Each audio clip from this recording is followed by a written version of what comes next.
Hello, New York Knicks fans. Thank you for joining us today.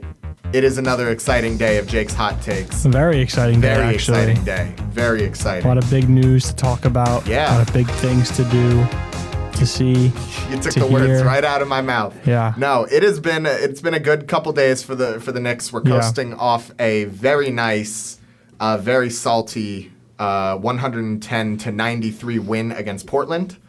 It was a kind of a butt kicking. I can't even lie. I felt pretty good. Everyone played pretty well for the most part. We had a bit of a slow start, and then it looked like Portland might start pulling away in the third quarter, and then, Knicks just did what they did towards the beginning of the fourth quarter. They just walked away with it, didn't look back. Yeah, some great performances in this game, particularly from OG Anunoby and McCall Bridges, I would say, and Josh Hart had a great game. Yes. Clap it up for Josh Hart, ladies and Yes. gentlemen.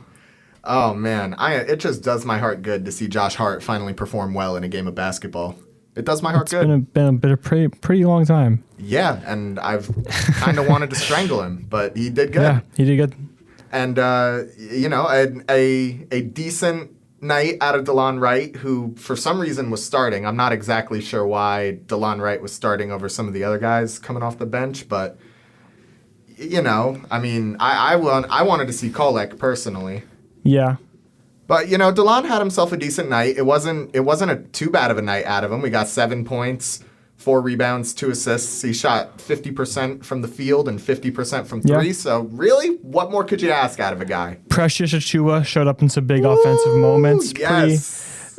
Pretty decent bench play for the first time, and it seems like forever for the Knicks. Yeah. The bench actually taking part in a win. It seems like it's been a while. It seems like the Knicks tend to win in spite of their bench. I'll say. But today, it was pretty good. Yeah, and they didn't have Campaign or Deuce, which just is even more promising for the future. Landry Shamet was another guy that had a phenomenal night coming off the bench. They let him get a lot of looks, and he actually made pretty good use of the volume. He shot 4 for 9 from the field, 3 from 6 from behind the arc, finished the night with 11 points, 4 rebounds, and 1 steal. Yeah. Who needs assists, right? I mean, this is what Shamet's here to do. He's a shooter. So that was all pretty good. I do want to give a special shout out to Karl Anthony Towns, who, despite the fact that he had a bit of a struggle in the points department, he did have a slow night. He had less points than Josh Hart, which recently sounds like it would have been an impossibility, but it came true. Yeah. But he still got the double-double. He still got a double-double. So how can you be 11 mad? rebounds. That's pretty damn good. How can you be mad? How can you be mad about a double-double? Anybody complaining about Towns' performance the other night? Get off your high horse. We got a double-double out of the man. Don't be mad. I think my main takeaway from this game is if we go into the playoffs and we continue to see OG and McCall both put up this type of production, I think we can make it to the Eastern Conference Finals. You really think so? I really do think so. That means probably having to go through either Boston or Cleveland, Well, right? the thing is, I think Cleveland is completely unproven as a real contender right now, so we really yet to see what their full potential will be in the playoffs. You really okay? So you're talking a big game for a Knicks team that themselves are not very proven in the playoffs. No, they're not proven either. But honestly, I think we would have a good chance if OG and McCall and the bench play to their maximum, which they did in this game. And it's not always the case, but we'll see how it goes. Yeah, and I want to give a big shout out to the defense because the defense for the Knicks was actually pretty good. I mean, Portland looked like they could get nothing generated on the offensive side, especially from 3. They shot 25% from 3, and that is not just Portland shooting terribly tonight, The Knicks played really good defense. We actually saw decent perimeter defense. I think Josh Hart and OG Anunoby both had great perimeter defense nights. So I know that Portland isn't really a good team, but it definitely was very encouraging to see a lot of the elements that we've been complaining about as fans kind of coalesce and come together. This is just a really satisfying victory. We dominated them on pretty much every front in the shooting department, in the rebounding department, in the assists department. We pretty much had the Trailblazers number all night. Something to look at for the Trailblazers is I want anyone at home to guess how many points the Trailblazers had from their bench. Just guess. Whopping 4 points. Wow. Yeah. Their bench was pretty terrible the entire night, even though 4 of them only got less than 5 minutes to play. Still not great. Their bench was playing pretty terrible. They were running it heavily through Denji Avdija. That's a hard name to say. I can't remember his name. And a special shout out to Delano Banton, who probably is one of the most valuable assets for the Knicks on the court the other night, because that man shot a whopping 0 for 6 from the field and 0 for 3 from 3-pointer. Three. Let me say that again. 0 for 6 from the field and 0 for 3 from behind the arc. Yep. And he had a surprisingly high volume of shots. He played 19 minutes. Took 6 shots, and it just not a single one of them went in. So thank you, Delano Banton, for making our win much easier.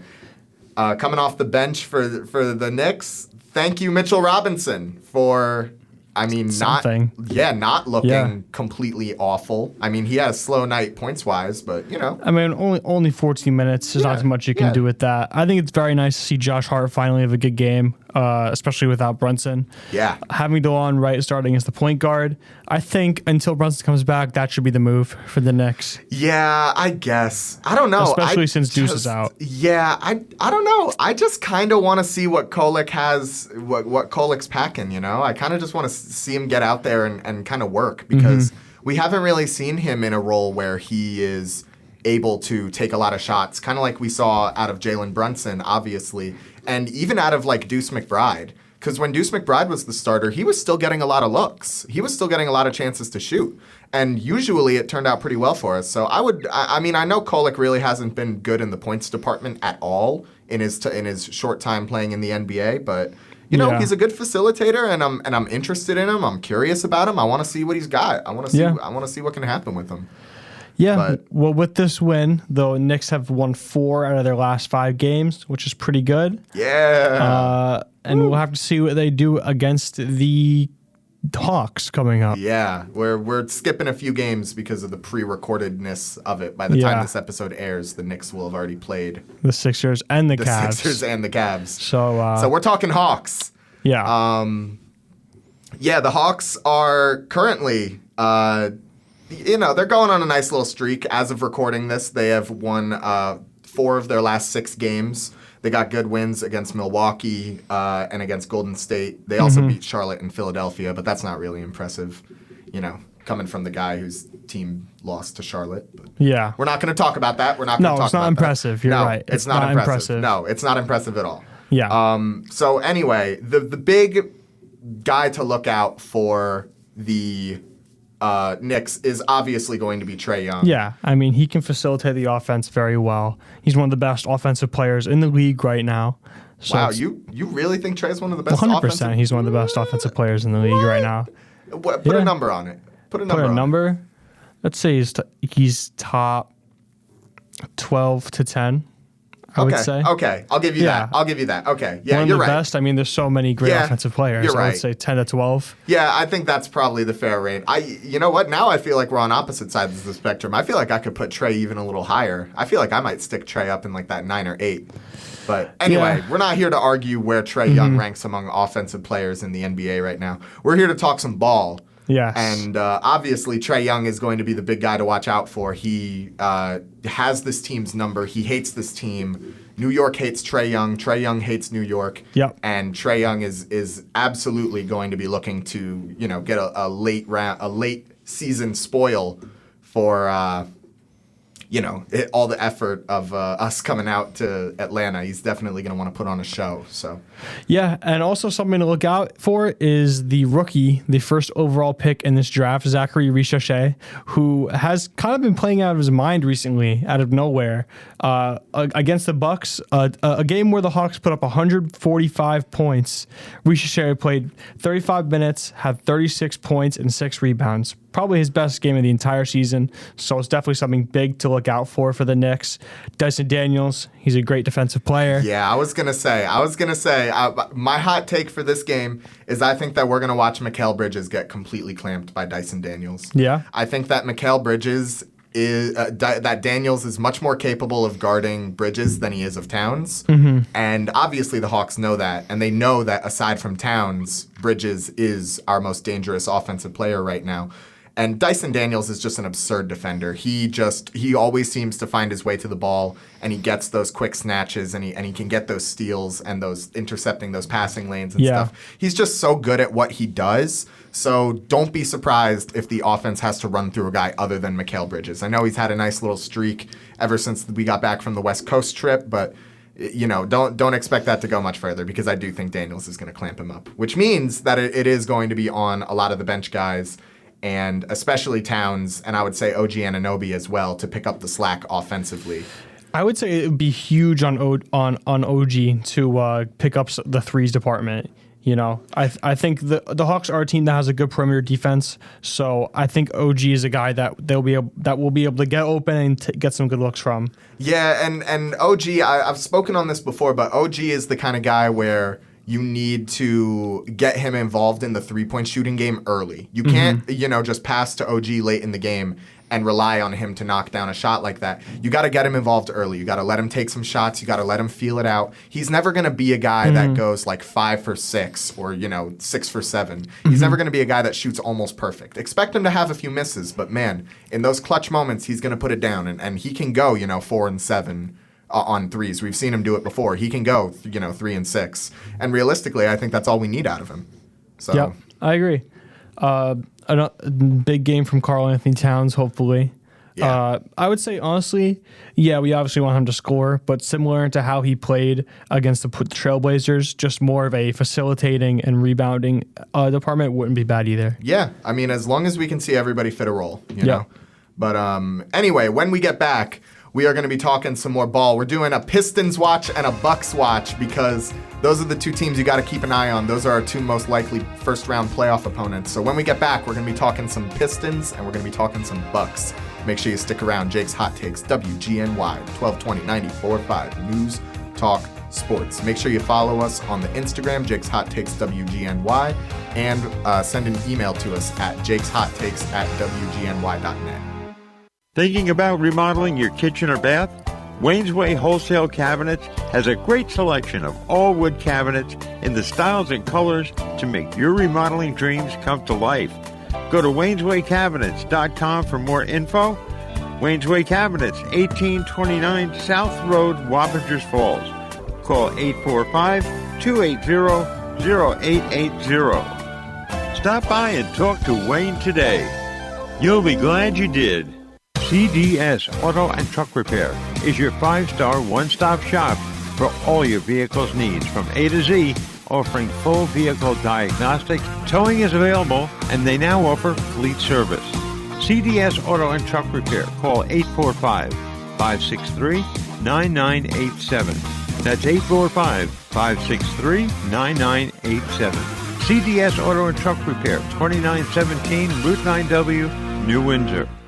You've long known that Newburgh Auto Spa on Route 17K utilizes top caliber products and the latest technology to give your vehicle the proper maintenance it needs. Whether it be a computerized soft cloth car wash, detailing consisting of a comprehensive bumper-to-bumper cleaning of your entire interior and exterior, or a fuel-efficient oil change from a trained technician, Newburgh Auto Spa is the place to go. Now, Newburgh Auto Spa is a full-service automotive center. That's right, Newburgh Auto Spa now offers tires, brakes, rotors, tune-ups, alternators, and more, all with the same professionalism and quality you've become accustomed to.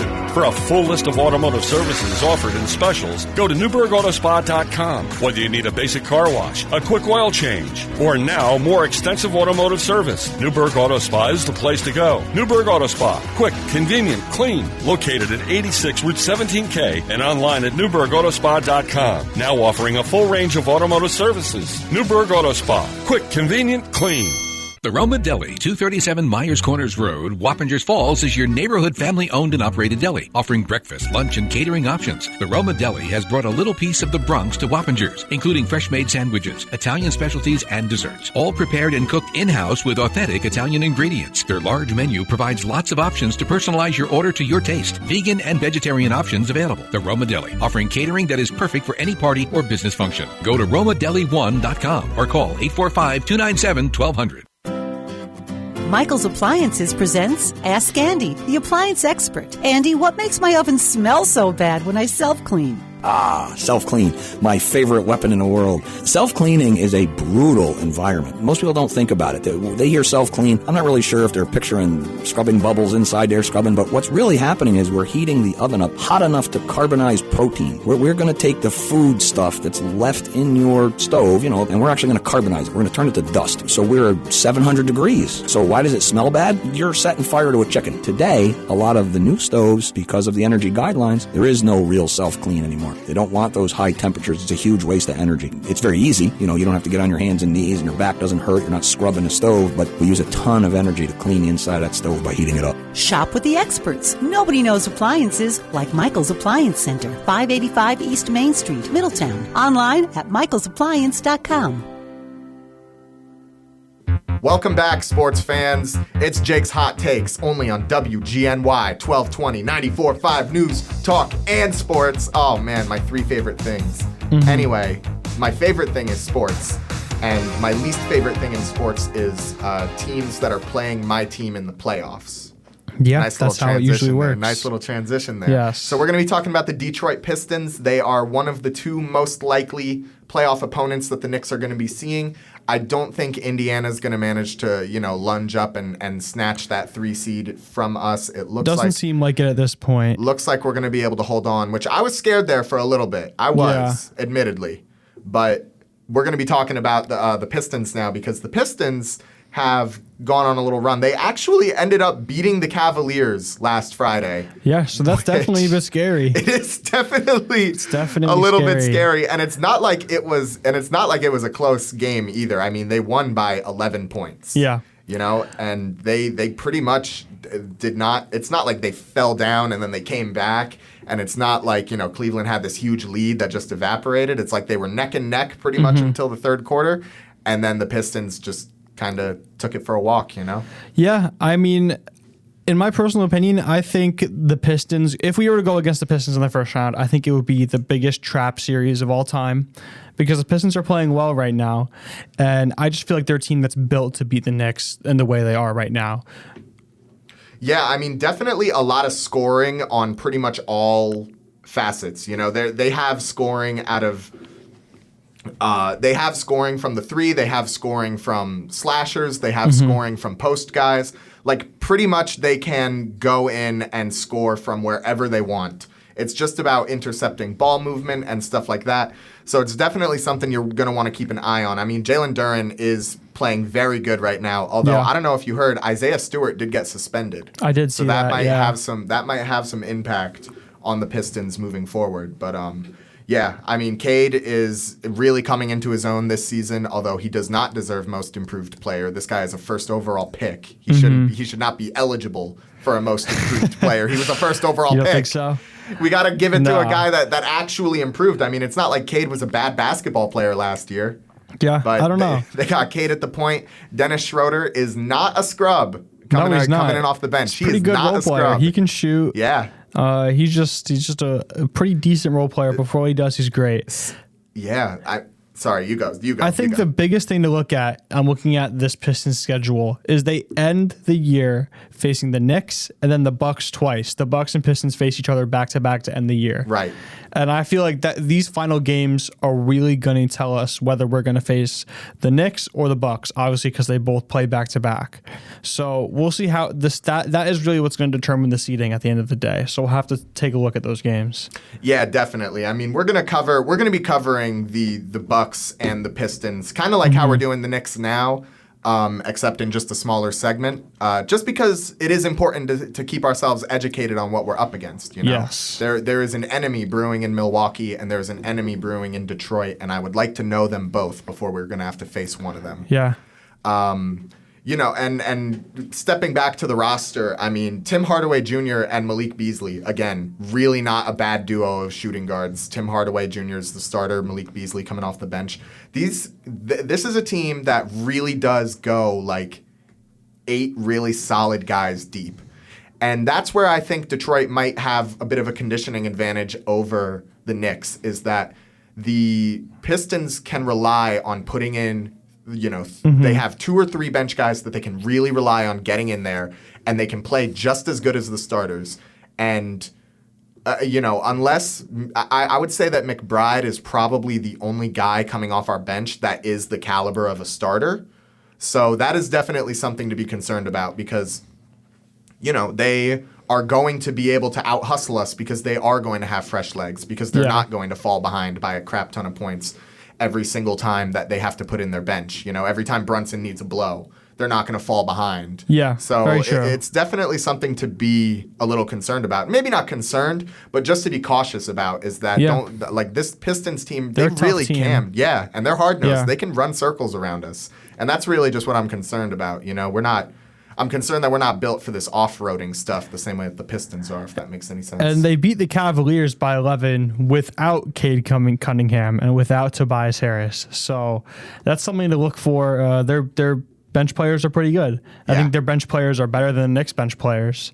By a long shot. But I think in general, the star power that the Knicks have should be enough to outweigh them at this moment in time. Yeah, I'd say that, the combination of a healthy Jalen Brunson, a healthy Karl Anthony Towns, OG Anunoby, and Mikal Bridges. And you know what? I'll throw Josh Hart in there just because I like him. I think that those 5 guys are more talented as a collective than any 5 combination of players that the Pistons can put out on the roster. Yeah. But realistically, to win a playoff series, they don't need to have 8 guys that are better than our 5 starters. Definitely they need not. 8 guys better than our best 8 guys. And on average, that argument is a lot closer than it might seem. So.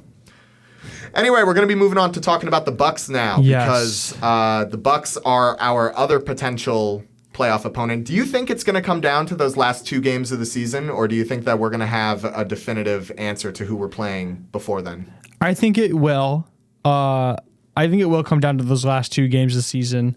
But the thing is that I really think it's a much more favorable option for the Bucks to be playing the Knicks rather than the Pistons be playing the Knicks because the Bucks are going to be without Damian Lillard for this series, and I just think they're a weaker team than the Pistons in general, and we just beat them. So we beat this team without Damian Lillard, and that was also without Brunson. That was when the bench wasn't playing that well. I think we can handle this Bucks team pretty well. Yeah, I would say looking at the Pistons roster compared to the Bucks roster definitely has a lot more experience. I would say not only experience, like playoff experience, but just experience as a team. This core has kind of been around a lot longer than this Pistons core. So I definitely see the way that someone might say that we have an experience advantage over the Pistons, and that might be the most favorable matchup. But I see this Bucks depth chart right now, and it is cookies. It's cookies. Yeah. I mean, Brook Lopez has been a great player in the past, but I don't think he has the physicals for it anymore, unfortunately. I think he's just old, And having a guy out there like Karl Anthony Towns, I mean, it was such a big mismatch. He cooked them last time the Knicks played the Bucks. And he cooked them the first time they played the Bucks when we beat them by like 50 points in January. I see no reason why Karl Anthony Towns wouldn't pop off on Brook Lopez the same way that he has been doing every single time these 2 teams have played each other. Same thing with Kyle Kuzma. He is a shooter type. He is not Damian Lillard. And he will never be Damian Lillard. And, even from a shooting perspective and from a defense perspective, Kyle Kuzma is not a tenth of the defender that Damian Lillard is. It definitely is a huge hit to this team missing Lillard. And, of course, they have Giannis. He's pretty much an instant playoff riser. Yeah. But this year, I really just don't think the team around Giannis will be good enough for them to see any success. Yeah, but that's the thing. There is no one in the playoffs, at least in the East, there is no one in the playoffs that I am more afraid to face than Giannis. I mean, he has proven that he can kind of backpack a weaker roster. Yeah. Not for an entire series, but he can absolutely take over a game or 2 throughout a series. And sometimes that you only need a game or 2 to flip in order to come away with the series, True. So I'm definitely not sleeping peaceful at night. If the Bucks end up being our first round opponent, I'm definitely not sleeping peaceful because I'm having nightmares about Giannis, plain and simple.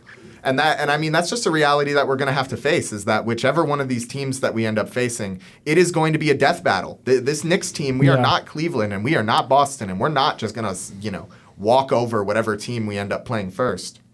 Yeah. It's gonna be a battle. We're gonna have bloody knuckles after this. It's gonna be awful, and I am expecting at some point I will throw up out of despair because that's just.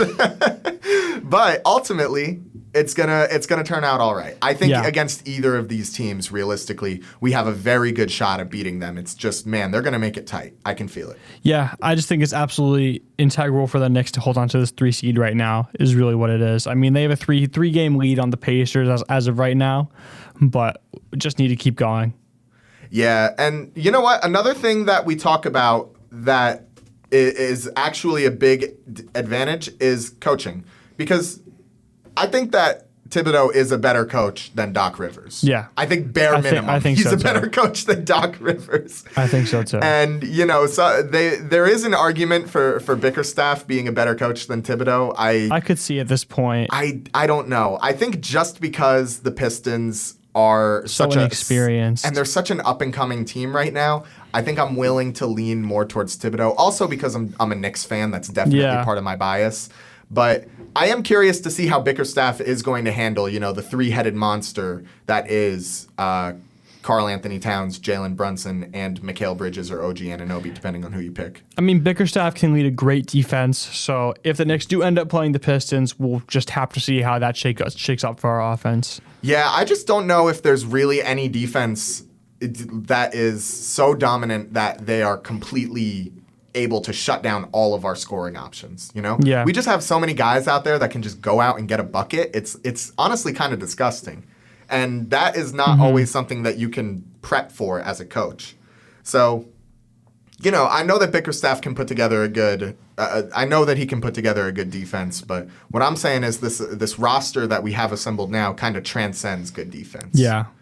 And I mean, that's pretty much where I'm at. Do you have any last comments on that before we go to commercial? No, I don't. I think I would just much rather see the Bucks than I would see the Pistons in the first round. Yeah, I think I'd have to agree. Yep. So when we get back, we are going to be talking about the bench and a very exciting addition to the bench that was recently signed. Then we're going to be talking about some NFL rule changes because it is a big day for NFL rule changes. So we'll talk about that when we get back. You're listening to Jake's Hot Takes only on WGNY 1220 94.5 News Talk Sports. We'll be right back after this. Thinking about remodeling your kitchen or bath? Wayne's Way Wholesale Cabinets has a great selection of all wood cabinets in the styles and colors to make your remodeling dreams come to life. Go to wayneswaycabinets.com for more info. Wayne's Way Cabinets, 1829 South Road, Wappingers Falls. Call 845-280-0880. Stop by and talk to Wayne today. You'll be glad you did. CDS Auto and Truck Repair is your 5-star one-stop shop for all your vehicle's needs from A to Z, offering full vehicle diagnostics. Towing is available, and they now offer fleet service. CDS Auto and Truck Repair. Call 845-563-9987. That's 845-563-9987. CDS Auto and Truck Repair, 2917 Route 9W, New Windsor.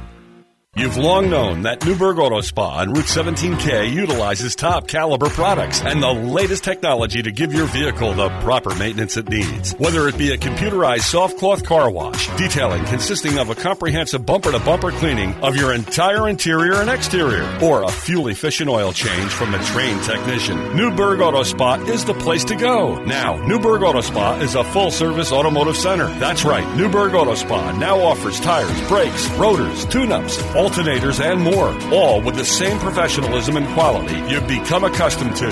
For a full list of automotive services offered in specials, go to NewburghAutoSpa.com. Whether you need a basic car wash, a quick oil change, or now more extensive automotive service, Newburgh Auto Spa is the place to go. Newburgh Auto Spa, quick, convenient, clean, located at 86 Route 17K and online at NewburghAutoSpa.com. Now offering a full range of automotive services. Newburgh Auto Spa, quick, convenient, clean. The Roma Deli, 237 Myers Corners Road, Wappingers Falls, is your neighborhood family-owned and operated deli, offering breakfast, lunch, and catering options. The Roma Deli has brought a little piece of the Bronx to Wappingers, including fresh-made sandwiches, Italian specialties, and desserts, all prepared and cooked in-house with authentic Italian ingredients. Their large menu provides lots of options to personalize your order to your taste. Vegan and vegetarian options available. The Roma Deli, offering catering that is perfect for any party or business function. Go to romadeli1.com or call 845-297-1200. Michael's Appliances presents Ask Andy, the appliance expert. Andy, what makes my oven smell so bad when I self-clean? Self-clean, my favorite weapon in the world. Self-cleaning is a brutal environment. Most people don't think about it. They hear self-clean. I'm not really sure if they're picturing scrubbing bubbles inside there, but what's really happening is we're heating the oven up hot enough to carbonize protein. We're going to take the food stuff that's left in your stove, and we're actually going to carbonize it. We're going to turn it to dust. So we're 700 degrees. So why does it smell bad? You're setting fire to a chicken. Today, a lot of the new stoves, because of the energy guidelines, there is no real self-clean anymore. They don't want those high temperatures. It's a huge waste of energy. It's very easy. You don't have to get on your hands and knees and your back doesn't hurt. You're not scrubbing the stove, but we use a ton of energy to clean the inside of that stove by heating it up. Shop with the experts. Nobody knows appliances like Michael's Appliance Center, 585 East Main Street, Middletown. Online at michaelsappliance.com. Welcome back to Jake's Hot Takes. I'm glad you're here. Yes. Because we got some exciting news to talk about now. Yes, we do. PJ Tucker has officially been signed by the New York Knicks for a 2-year deal, despite I don't remember him ever seeing the court for the Knicks. No, he hasn't seen the court. But still, I think it is a good idea to keep signing him, because I think what the real purpose of signing him is just to have an extra coach for the bench players at the end of the bench is really what it is. Yeah, I mean, PJ Tucker has a very long and illustrious NBA career. Well, maybe not illustrious, but he's certainly been around a while. Yeah. 14-year veteran.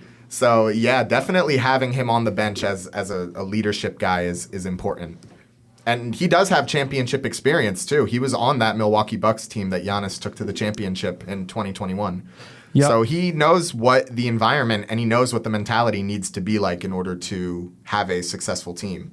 He's seen it firsthand. Yeah. Do you think that they should try to play him now that he's on it, or do you think they should keep the bench rotation as it is for the rest of the season? I think I like the idea of keeping the bench rotation as it is. I think there are much younger guys that have much higher ceilings than PJ Tucker. Mm-hmm. And, he's not like in a retirement home yet, but he's definitely not the young spring chicken that he used to be. No, definitely not. So I think I'm okay with, and it's not really like we're lacking size off the bench. We got Mitchell Robinson, we got Precious Achiuwa. I'm really not worried about it personally. So I think I would like to see him just more so fitting a mentor role for the team. And you're right, I do like the signing quite a lot. Yeah, I like the signing a lot. I like what it means for the future, and hopefully we can get some of our bench players developed. Against the Trailblazers, we had some pretty good performances from our bench players, finally, particularly Landry Shamet and Precious Achiuwa played pretty well for the minutes they were given. Precious Achiuwa especially, 11 minutes, 10 points, 2 rebounds. It's a pretty good stat line. Yeah, and Precious is somebody that we have been relentlessly making fun of for the past couple episodes now, just because he has consistently, come in week in and week out with incredibly poor performances. But he did really well the other night. He went 5 for 6 from the field. He missed both of the free throws that he did manage to take that night, but that's okay. I mean, I don't really care. Yeah. Definitely was not present in the kind of role that you would expect him to be. I mean, he barely had any rebounds whatsoever. He only had 2 on the night, 2 defensive rebounds. So not always ideal for your big center guy to not be, physically imposing himself in the paint. And that's always been a concern we've had with Precious. He just doesn't really seem to have that killer instinct that you would like out of a guy and that we've seen in previous years out of a guy like Mitchell Robinson. But he's still got time. I mean, it's not like Precious Achiuwa is on his way out or anything. He's still a younger guy, and he still has plenty of opportunities to find his role on this team. So I'm not particularly worried about it, but I'm happy. I'm happy about it, and I'm very happy for him. Going into the playoffs, what bench player do you think is going to be most important to our success in the playoffs? Oh, I think that is a very easy question. I think it is going to be our beloved Landry Shamet. Yep. He is such an energy builder. When he gets out there and he hits a shot, it's like boom. It's like explosions. It's like he manages to get the crowd so amped, and the team clearly likes the guy a lot, and they get amped whenever he hits a shot. And being able to come off the bench like that and only take up 19 minutes and 9 shots and manage to put up 11 points on the board, I'm happy with that. I'm happy with that any day of the week. It's pretty good. And against the Bucks, he put up 19. He had 20 minutes and put up 13 points. And his past couple outings, he's been pretty good at shooting. Yeah, and that's really all we need to see out of him. He's not a rebounds guy. He's not a defense guy, and we know that. And I think Thibodeau knows that, and Thibodeau makes up for it by having more defensive-minded guys on the court while Shamet is out on the court. You'll see Josh Hart paired with Landry Shamet a lot. You'll see Mitchell Robinson paired with Landry Shamet a lot. So he definitely is building a chemistry with some of the other guys on the court, which is definitely something you like to see with a dude coming off the bench. Yep. Not necessarily related to the bench, but Jalen Brunson has said that he plans on returning to the Knicks before the playoffs. So that could also have some big implications on our bench play. Yeah. The amount of minutes they're getting. Not to mention Brunson is only 4 games short of being eligible for all the awards. Clutch Player of the Year, an All-NBA selection, which I don't think he's going to get an All-NBA selection. I don't think so either. Maybe a second-team All-NBA. Yeah, I could totally see that. He's been officially cleared for basketball activities. Woohoo! The report says. Yeah. So that is definitely great. Ah, dude, I love basketball fun. activities. Those are my favorite activities. But great. No, and then the last thing that I'll say about the bench is that Tyler Kolek, I think I'm a little too high on him. Now that I'm thinking about it. I thought about it. I thought it over during the commercial break. I really put my soul to it. And I think you're right. I think DeLon Wright is the correct option. I think that Tyler Kolek, it just needs to come off the bench and facilitate. I don't think he's ready to be a starter yet. Definitely not a starter yet, but I think there's a lot of potential with Kolek. Yeah, there is a lot of potential, and I'm excited to see where it goes. Yeah. But anyway, let's pivot the conversation real quick to a conversation that is very near and dear to my heart. So the NFL rule changes have officially gone down.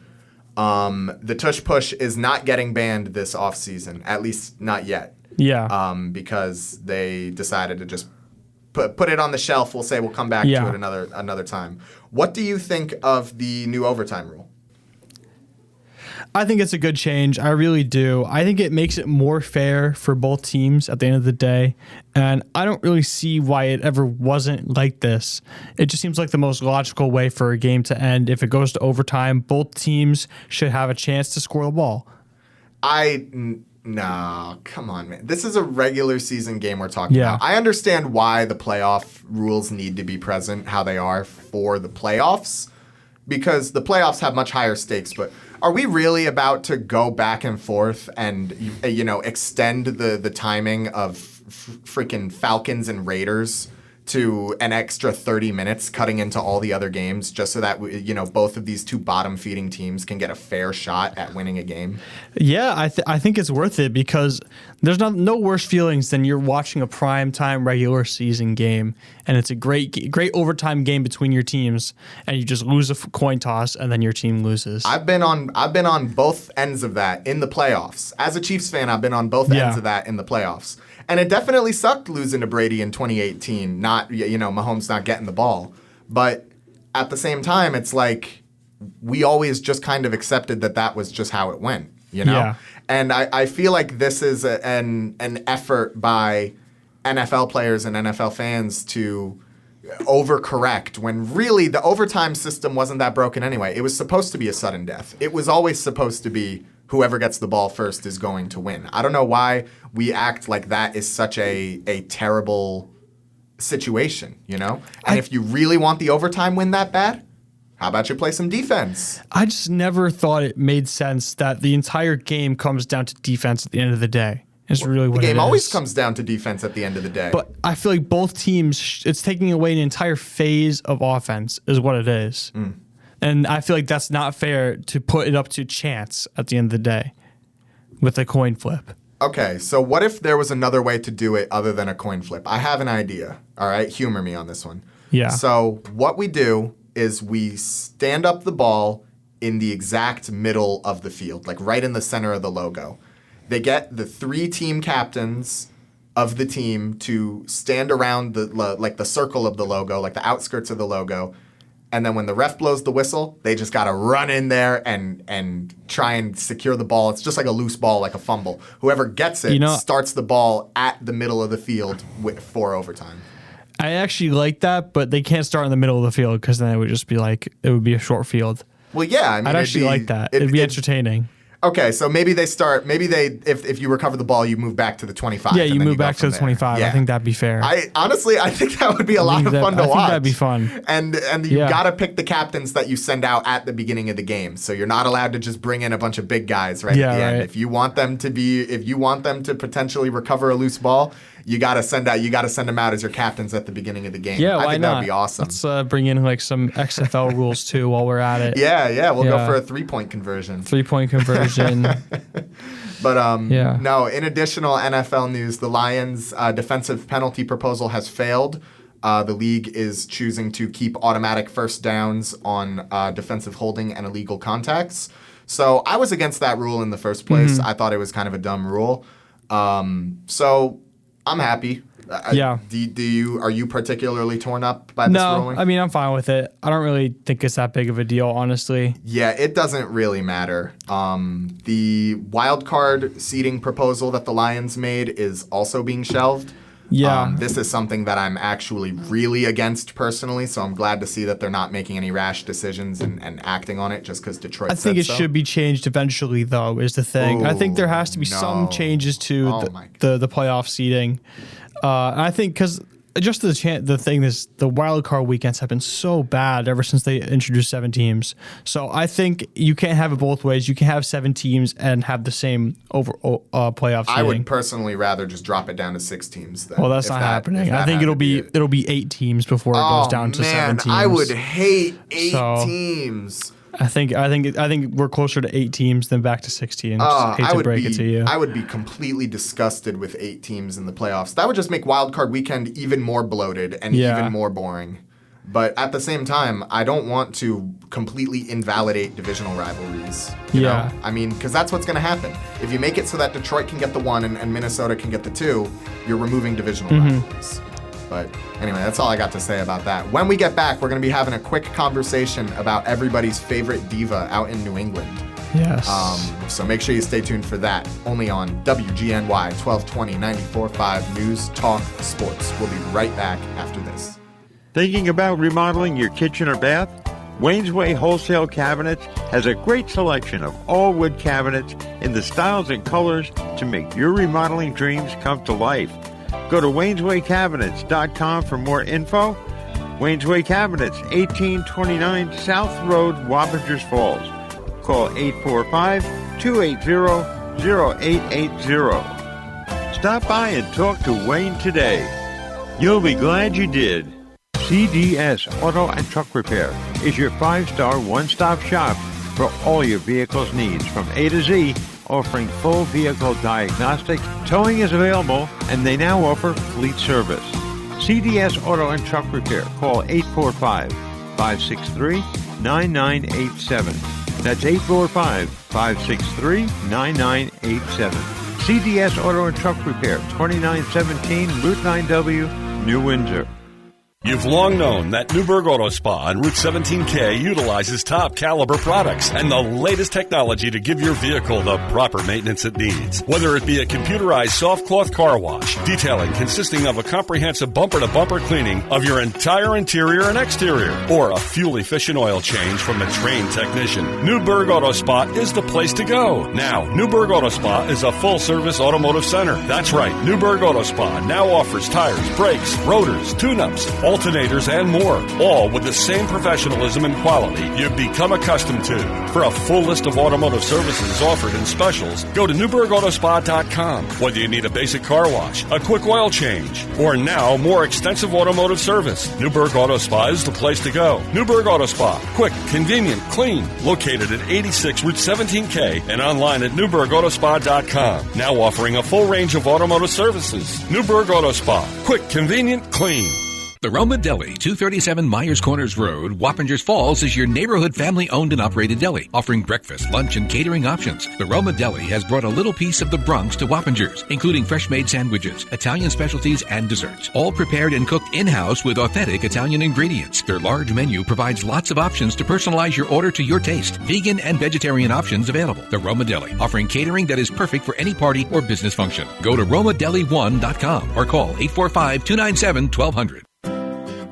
Michael's Appliances presents Ask Andy, the appliance expert. Andy, what makes my oven smell so bad when I self-clean? Self-clean, my favorite weapon in the world. Self-cleaning is a brutal environment. Most people don't think about it. They hear self-clean. I'm not really sure if they're picturing scrubbing bubbles inside there, but what's really happening is we're heating the oven up hot enough to carbonize protein. We're going to take the food stuff that's left in your stove, and we're actually going to carbonize it. We're going to turn it to dust. So we're 700 degrees. So why does it smell bad? You're setting fire to a chicken. Today, a lot of the new stoves, because of the energy guidelines, there is no real self-clean anymore. They don't want those high temperatures. It's a huge waste of energy. It's very easy. You don't have to get on your hands and knees and your back doesn't hurt. You're not scrubbing the stove, but we use a ton of energy to clean the inside of that stove by heating it up. Shop with the experts. Nobody knows appliances like Michael's Appliance Center, 585 East Main Street, Middletown. Online at michaelsappliance.com. Welcome back, sports fans. We do have short time, so we're going to jump right into it. Matt, first impressions on Stephon Diggs to the New England Patriots. I think it's a good move. Honestly, I don't think Diggs is anywhere near his prime Buffalo self. Not even close. And obviously, he's coming off the first major injury of his career, being an ACL tear. So that's pretty major. But I think this is a good move for the Patriots, they're not expecting to have a successful 2024 at all. They just want to develop Drake May. And I think they see a little bit of Josh Allen in Drake May is really what it is. And they bring in Stephon Diggs to help develop him. Yeah, and, people pretend like, Josh Allen just came up out of nowhere. But the truth is, Stephon Diggs was paramount in Josh Allen's development. That is pretty much an indistinguishable fact. That is a 100% true fact of life. It's that you wouldn't have modern Josh Allen without Stephon Diggs. And I think that Diggs has proven that he is able to make it work with quarterbacks that might not, necessarily be all that. I think back to, his time with Case Keenum, throwing him the ball. And, he still had a pretty good season. With Case. So, he definitely has always kind of been able to make less than stellar quarterback situations work. But I think this is a great situation for both of these guys because the Patriots get a number one guy and a guy that has proven that he can develop a young quarterback in the past. Yeah. And Stephon Diggs gets paid $63.5 million. Yeah, I definitely think it's a good deal. I'm a little disappointed because I did like Diggs in Houston with CJ Stroud, but it just wasn't going to work out there. They didn't want to pay him again, and it's understandable. He was never going to get the targets that he wanted either. He's not going to get the targets he wanted. Yeah, Nico was always going to be the top dog on that team. Yep. So I like the move for the Patriots. I think it's going to turn out well. I think the Patriots are actually going to be a little bit better than people think they're going to be. I think they'll be like a 7 to 8 win team this year. Yeah, I do. You seem to think that everyone is just going to be a 7 to 8 win team this year. But I also think that they're going to get a lot better is the thing, is that they're drafting at 4. They have Mike Vrabel as their coach. Drake May has looked good. The addition of Stephon Diggs. Drafting at 4, they're probably going to get one of the best defensive players. Maybe they'll get Travis Hunter. Maybe they'll get Abdul Carter. If the Browns decide to take Shadur Sanders, then they're either getting Abdul Carter or Travis Hunter, whoever the Giants don't take. Yeah, and I think the Giants are much more inclined to take Hunter. They definitely need the safety help more than they need the defensive line help. They already have one of the best D-lines in the entire NFL. Yeah, at least on paper. I think this is a good move for the Patriots. Hopefully, the hope with you when you sign Stephon Diggs to a massive deal is that He doesn't cause up too much locker room problems, and that's just what you want. Aside from him playing, you want him to play well, obviously. Yeah. You want him to stay healthy coming off an ACL tear, and you want him to develop Drake May. Yeah, I am a little concerned about the ACL tear, actually, because Diggs is remarkably old. No, he is. He was, 2014 draft class, I do believe? Yeah, 2014. Yeah. So he is definitely reaching the twilight of his career. And an injury like that doesn't just go away, unfortunately. An injury like that at his age is going to stick with a player for the rest of his time. So it wouldn't even surprise me if Stefon Diggs didn't end up being like the main target. I almost kind of think of him in like a Zach Ertz role on Washington this season, where he was an older guy. He could impart some knowledge and impart some wisdom onto some of the younger receivers, and he was always just a reliable safety guy. He's not going to, catch a huge bomb downfield and then go and rush an additional 30 yards after catch for a touchdown. He's going to be the kind of guy where it's 3rd and 5. You're just outside of field goal range. You need to make something happen. Hit Diggs on a crosser right in the middle of the field. It's going to be money every single time, because teams aren't going to be paying attention to him like that. I'm sure a new main target is going to come up on the Patriots, and when he does, that is when Diggs is really going to find his success on the field. Yeah, I agree. I think it's going to be overall. I think it's going to be a good move for them. Yeah, and I think any veteran presence, or not any veteran presence, but I think most veteran presences are pretty valuable for a team, especially like New England, because New England has no identity right now. That's their main problem. They don't know what kind of team they want to be. And that's kind of why I think they brought in Mike Vrabel, because Mike Vrabel did such a good job of establishing a culture in Tennessee, even when the roster wasn't great. You knew them as these hard-nosed guys, put your head down, head of steam, like real tough, hard-to-move style of players. So I would love to see the Mike Vrabel regime come in and start making some changes in the identity department for New England. Definitely agree. Because all they've been recently is just Cam Newton's retirement home. That's the only thing I know the Patriots has. They haven't been too great recently. But anyway, that is going to do it for today's episode of Jake's Hot Takes. We thank you so much for listening. Make sure you tune in next Sunday, same time, same place on 94.5. 1220 News Talk Sports WGNY. Set it out of order again. Doesn't matter. You get the point. Make sure you follow the Instagram, Jake's Hot Takes WGNY, and send an email to us, jakesHotTakesWGNY.net, at WGNY.net. Thanks again for listening, and we love you all. Have a great day.